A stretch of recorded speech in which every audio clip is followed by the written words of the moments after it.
શ્રી પંકજકુમાર અમૃતલાલ ત્રિવેદીનો જન્મ તારીખ 11 માર્ચ 1963ના રોજ વઢવાણ તાલુકાના ખેરાળી ગામે થયો હતો. BA BEd સુધી અભ્યાસ કરેલા શ્રી પંકજ ત્રિવેદી હાલ મહિલા BEd કોલેજ માનવ મંદિર ખાતે સેવા બજાવી રહ્યા છે. 1992માં લઘુકથા સંગ્રહ સંપ્રાપ્ત કથાનું સંપાદન કર્યું. 1996માં હિન્દીના પ્રસિદ્ધ લેખક શ્રી ભીષ્મ સાહાનીની પસંદિત કૃતિઓનો ગુજરાતીમાં અનુવાદ કર્યો. 1997માં ચરિત્ર નિબંધોનો સંગ્રહ આજ્ઞા પ્રકાશિત થયો. શ્રી પંકજ ત્રિવેદીનું હિન્દી સાહિત્ય ક્ષેત્રે પણ પ્રદાન છે. 1998માં તેઓએ પ્રથમ લઘુ નવલ અગનપથ હિન્દી ભાષામાં લખી. તેઓના હિન્દી લેખો અને વાર્તાઓ વિવિધ સામયિકોમાં અવારનવાર પ્રસિદ્ધ થાય છે. છેલ્લા 1 વર્ષથી તેઓ જનસત્તા દૈનિકની રવિવારની પૂર્તિમાં માછલી ઘરમાં માનવી નામની તેમની પાસેથી જ માણીએ. ભીતર જળાહળા પરોઢ થઈ ગયું છે. ગુલાબી ઠંડીની રૂમઝૂમ સવારી ધીમે ધીમે ધરા પર દોડી રહી છે. સાત સાત હણહણતા ઘોડાના અસવાર ભગવાન સૂર્યદેવને પણ પોતાની આગોશમાં સમાવીને બેઠેલી આ ઠંડીનું પ્રભુત્વ તો જુઓ. એમની સમય સૂચકતા પર અંકુશ લગાવી દે તો માનવીનું શું ગજું. મોં સૂજણું થતાં જ ગોવાળિયાઓ ગાય દોવા લાગે છે. ગોવાળણીઓ દૂધ ભરેલા બોઘરણાને માથે લઈને ઝાંઝરના રણઝણતા અવાજના તાલે મદમસ્ત ચાલે છે. આખી રાત ચોકી કરી કૂતરાઓની કાગાની અંદર એના પદરવથી સળવળી ઉઠે છે. એક કૂતરું કાન ઊંચા કરીને આખું શરીર ખેંચી આળસને પણ જડ મૂળમાંથી ખેંચી કાઢે છે. પંખીઓનો કલરવ સાંભળતા જ સૂર્યદેવની અમી દૃષ્ટિનું તેજ સમગ્ર વિશ્વમાં ચેતના ભરી દે છે. ફૂલો એકબીજા સામે નિર્દોષ હાસ્ય વેરીને ખુશખુશાલ થઈ જાણે ગોઠડી માંડે છે. એના પર રહેલા ઝાકળ બિંદુ અને વિંધતા સૂર્યકિરણો મેઘધનુષી રંગોની આભા પાથરે છે. પ્રકૃતિએ માનવીને અમૂલ્ય જીવન જીવવાની સાથે ખોબો ભરીને બહાના આપ્યા છે. ધરતીપુત્ર બળદગાડામાં બેસીને મસ્તીથી દેશી ભજનો કે લોકગીતો ગણગણાવતો ખેતર ભણી ઉપડે છે. એમને મન શ્રમ એ જ જીવન છે, પુરુષાર્થ એ જ સેવા છે. જગતની ભૌતિકતા પાછળ આંધળી દોટ મૂકવાને બદલે એમને મન માટીની કિંમત વધુ છે. માટીનો સ્પર્શ એમને જીવનની ગહનતા પામવામાં મદદ કરે છે. એટલે જ એમને મન જીવન એટલે પ્રેમ, પુરુષાર્થ, શ્રમ, ત્યાગ અને તેમાંથી મળતો નિર્દોષ આનંદ.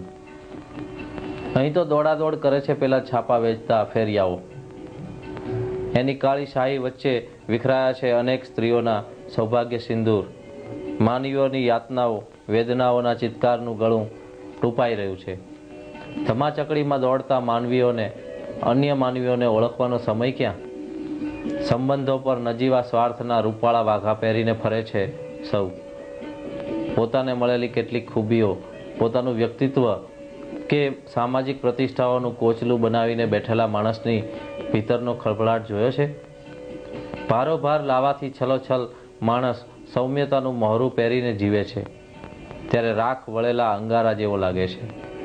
આપણા બાહ્ય સ્વરૂપને જોવા માટેનું સાધન આપણી પાસે છે. અરીસામાં દરેક માનવીને પોતાનો ચહેરો રૂપાળો જ લાગે છે.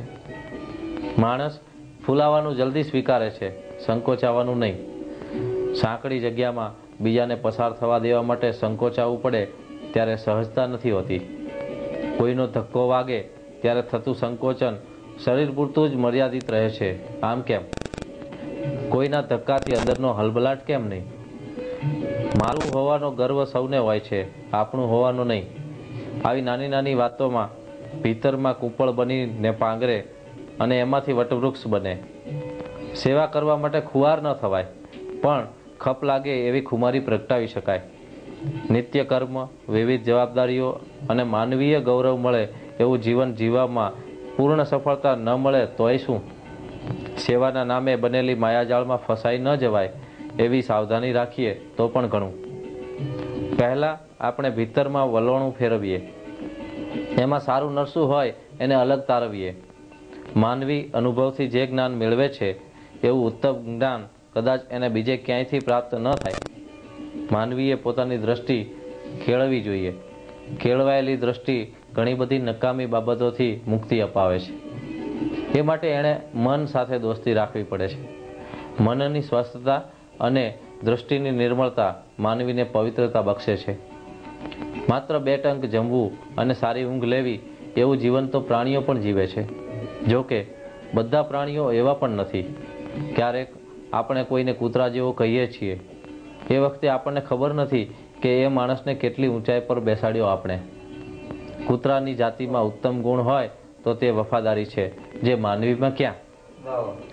માર્ક્સ ઓરેલિયસે એક વાત કહી કે તમારી પાસે ન હોય તેનો નહીં, પરંતુ જે હોય તેનો વિચાર કરો, અને તમારી પાસે જે હોય તેમાંની ઉત્તમ વસ્તુ વિશે એવું વિચારો કે જો તે ન હોત તો તેને મેળવવા તમે કેટલા આતુર હોત. આપણે ક્યારેય અંદરની ખોજ કરતા નથી.